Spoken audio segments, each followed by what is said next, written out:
விஜய்ங்கிற புது வெள்ளம் அனைத்தையும் அடிச்சிட்டு வந்துருச்சு அப்படின்னு தான் சொல்லணும். இன்னைக்கு இருக்கிற இளைய தலைமுறையினருக்கு அவர் ஒரு ரோல் மாடலா இருக்கிறாரு அப்படிங்கிற மாதிரி இருக்கு. அது மட்டும் கிடையாது. என்னுடைய பேரனே அவருக்கு தான் ஓட் பண்ணியிருக்கான். எங்களுக்கு அவரை பிடிச்சிருக்கு. அது மட்டும் கிடையாது. அவர் குடுக்குற அந்த புது புது விஷயங்கள் எங்களுக்கு பிடிச்சிருக்கு. அதனால நாங்க இந்த மாற்றத்தை 70 வருஷம் கழிச்சு விரும்புறோம் அப்படிங்கிற மாதிரியும் என்கிட்டயே சொல்றான்.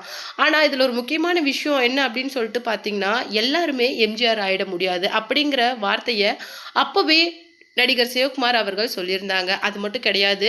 இன்னும் சில விஷயங்கள பத்தியும் அவரு ஏஜிஎஸ் கல்யாணத்துக்கு அவரும் திரிஷாவும் ஒரே கார்ல ஒரே ட்ரெஸ் கோட்ல வந்தத பத்தியும் சில விஷயங்கள் பேசியிருந்தாரு. அது மட்டும் கிடையாது. அவருடைய மனைவி விவாகரத்து அப்பயும் சில விஷயங்கள் சொல்லியிருந்தாரு. அவர் சொன்ன விஷயங்கள பத்தி தான் டீட்டெயிலா நாம இந்த வீடியோல பார்க்க போறோம். வீடியோக்குள்ள போறதுக்கு முன்னாடி நீங்க நம்ம சேனலுக்கு புதியவரா இருந்தா மறக்காம சிபி ட்ரெண்டிங்க சப்ஸ்கிரைப் பண்ணி ஃபாலோ பண்ணிக்கோங்க. வாங்க வீடியோக்குள்ள போலாம்.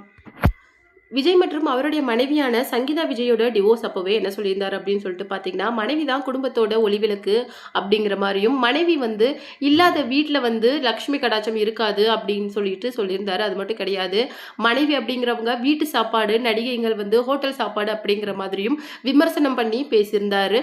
அது மட்டும் இல்லாமல் அவருடைய இந்த அரசியல் வருகையை அவர் என்ன மாதிரி பதிவிட்டிருந்தார் அப்படின்னு சொல்லிட்டு பார்த்தீங்கன்னா, விஜய் அப்படிங்கிற ஒரு வெள்ளம் அனைத்தையும் அடிச்சிட்டு போயிடுச்சு அப்படிங்கிற மாதிரி சொல்லியிருந்தாரு.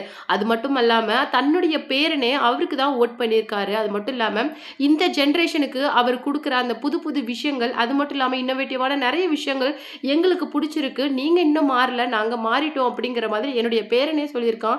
அது மட்டும் இல்லாம அவனே அவருக்கு தான் ஓட் பண்ணியிருக்கான் அப்படிங்கிற மாதிரி ரொம்ப வெளிப்படையா சிவகுமார் சொல்லியிருந்தாங்க. அது மட்டும் கிடையாது. அவருடைய குடும்பத்துங்கள்லயே நிறைய ப்ராப்ளம் அப்படிங்கிறது போயிட்டு இருக்கு. அது மட்டும் கிடையாது. ஒவ்வொரு தடவை நடிகை ஜோதிகா மேம் சொல்ற விஷயங்கள் கான்ட்ரவர்சியா போயிட்டு இருக்கிறத தாண்டி சிவகுமார் சொல்ற விஷயங்களும் ஒவ்வொரு தடவையா ஜோதிகாவை மீறின கான்ட்ரவர்சியா போயிட்டு இருக்கு.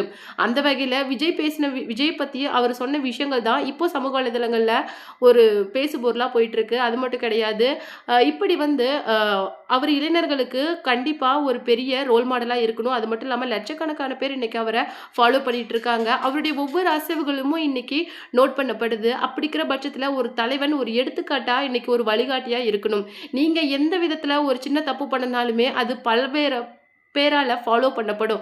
ஸோ உங்களுடைய ஒழுக்கம், கடமை அப்படிங்கிறது ரொம்பவும் உங்களுடைய ஒரு தார்மீக கடமையா நீங்க அதை எண்ணி ஃபாலோ பண்ணணும் அப்படிங்கிற மாதிரியும், அந்த நாற்காலியில நீங்க உட்கார்ற வரைக்குமே நீங்க ரொம்பவும் பொறுப்புணர்ச்சியோட நடந்துக்கணும் அப்படிங்கிற மாதிரியும் சொல்லியிருக்காங்க. நடிகர் அஜித்குமாரோட தாயாரோட மறைவுக்கு அவரும் நடிகை திரிஷாவும் ஒரே கார்ல தன்னுடைய இரங்கலை தெரிவிச்சிருந்தாங்க. அதுக்கு அவர் சொல்லியிருக்கிற விஷயங்கள் தான் இன்னைக்கு சமூக வலைதளங்கள்ல மிகவும் பேசுபொருளா போகுது. அவர் இந்த மாதிரி செஞ்சிருக்க கூடாது. அவர் பல்வேறு இளைஞர்களால இன்னைக்கு ஃபாலோ பண்ணப்பட்டுட்டு வராரு. இன்னைக்கு அவர் ஒரு குடும்பம், குழந்தை அப்படின்னு சொல்லிட்டு குடும்பமா இருக்கிறத குடும்பத்தை ஒரு எடுத்துக்காட்டா எடுத்துக்கிட்டு தான் இன்னைக்கு பல பேர் அவங்க குடும்பங்கள்ல ஃபாலோ பண்ணுவாங்க. ஸோ அப்படி இருக்கிற பட்சத்துல இன்னைக்கு அவர் திசை மாறி போனா அதை பல்வேறு பேரும் சுட்டி என்னுடைய தலைவரே இப்படிதான் இருக்கா, நானும் இப்படி இருக்கிறதுல ஒரு தப்பு இல்லை அப்படிங்கிற மாதிரி சொல்றதுக்கு வாய்ப்பு இருக்கு. அந்த பேச்சுகளுக்கு அவர் ஒருபோதும் இடம் கொடுக்காத இருக்கிறது ரொம்பவும் நல்லது. அவருடைய அரசியல் வாழ்க்கைக்கு மட்டும் இல்ல, தனிப்பட்ட வாழ்க்கைக்குமே அது நல்லது அப்படிங்கிற மாதிரி சிவகுமார் தன்னுடைய பதிவை கொடுத்திருக்காரு.